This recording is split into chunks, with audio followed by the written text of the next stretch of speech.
Her way to becoming a college graduate, wouldn't even stop to talk to the average kid. The type of Latina I'd sit and contemplate marriage with. Fuck the horse and carriage shit, her love was never for hire. Disciplined, intellectual beauty's what I desire. Flyer than Selma Hayek or Jennifer Lopez. Everyone told me kicking it to her was hopeless. At first I just thought she didn't mess with broke kids. The thug niggas always talking about how they smoke kids, but the rich sniff coke kids. Got no play, I'm not even interested what her body language would say. Everyone around the way gave up trying to get in it, cause didn't matter how good your game was, she wasn't with it. All the block bitches was jealous but wouldn't admit it. Talk shit and deny to everyone that they did it, cause they regretted the long list of niggas that they let hit it. And no one ever gave them shit except McDonald's and Diddick. Smoking weed with thoughts of envy whenever they lit it. She spoke intelligently and they bit it, always trying to copy, but when they tried to use her vocab they sounded sloppy. She had a style all her own, respectful and pure. I was sick in the head for her and there wasn't a cure.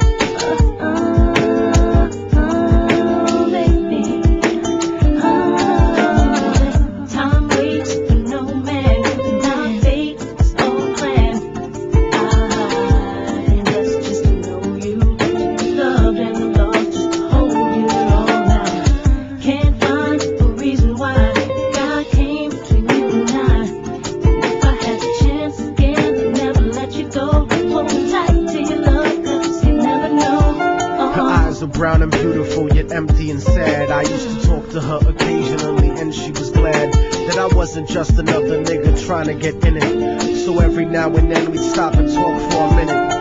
I didn't have a gimmick, so the minutes turned to hours. On her birthday, I gave her a poem with flowers. Then I took her out to dinner after her cousin's baby shower. We talked about power to the people and such. We spent more time together, but it was never enough. I never tried to sneak a touch or even cop a feel. I was too interested in keeping it real, perfectly honest and complete. She would always call me cariño and never technique. Bought me a new book to read every 2 or 3 weeks, forever changing the expression of my thoughts when I speak. It was because of her I even deaded all of my freaks.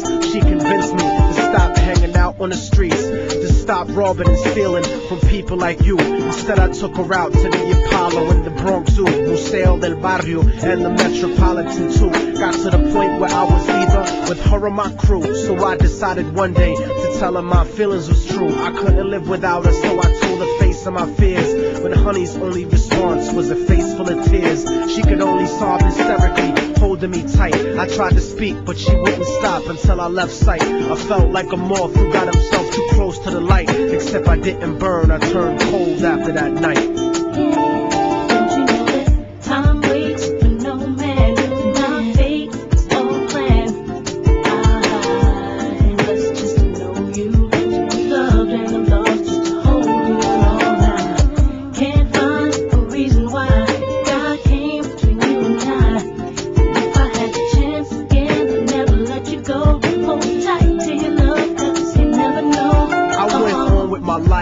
College in my career, ended up locked up like an animal for a year, where the COs talk to you like they were the overseer. Then I got sent to the hole when my exit was near.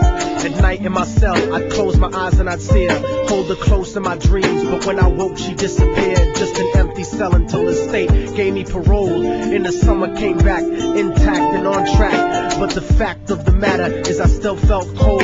Even after my mother hugged me crying at home, my real niggas would catch me thinking out of my zone, fucking lots of different women, but I still felt alone. Relatively well known around the New York underground, but I kept thinking of her and how we used to be down. The sound of her voice and the beautiful smell of her hair, though gone physically, somehow it was still there. I had to do something because the shit was too much to bear. So I went and visited the building where she used to live. The world looks a lot different after you do a bid. Your way of life done changed while primitive minds are still stuck in the same game. Like her cousin who was on the corner slinging cocaine, stepped in the lobby and tapped the button next to her last name. Her mom buzzed me up and hugged me up like a mother order, but her facial expression changed when I asked about her daughter. No man, my fate is all planned. I can just to know you, loved and lost just to hold you all. I can't find a reason why God came between you and I. If I had the chance again, I'd never let you go. Hold tight to your love, cause you never know. She told me that there was a note for me that was left behind, and she had left it there waiting for such a long time. I was inclined to ask about it, but she brought it up first. I saw a tear swelling up in her eye, and then she cursed. She told me where the letter was, and I started thinking the worst. Reversed my position, stepped over and opened the door, and sure enough there was an envelope with my name on the floor. Nobody loves you more than me, cariño's what the letter said. By the time you get to read this, I'll probably be dead. But when you left in 97, a part of me went to heaven. I thank God at least I got to know what love really was. But it hurt me to see what true love really does. Cause even though we never made love, you were all that there was. It was because I loved you so much that I had to make you leave. You made me doubt the way I thought. You made me wanna believe. And then I slipped up and I let you get close to me. It was hard to not be openly when people spoke to me. This was not the way I thought my life was supposed to be. Baby, don't you see? I had a blood transfusion that left me with HIV. Hope didn't exist for me since late in 1993. I died a virgin. I wish I could have given myself to you. I cried in the hospital cause there was no one else but you. Promise that you'll meet me in paradise inevitably. No matter what, I'll keep your love forever with me. What happened for the rest of the day is still a blur, but I remember wishing that I was dead instead of her. She was buried on August 3rd. The story ends without a sequel, and now you know our technique. Don't fucking fall in love with people. Hold the person that you love closely if they're next to you. The one you love, not the person that simply has sex with you. Appreciate them to the fullest extent, and then beyond, cause you never really know what you got until it's gone.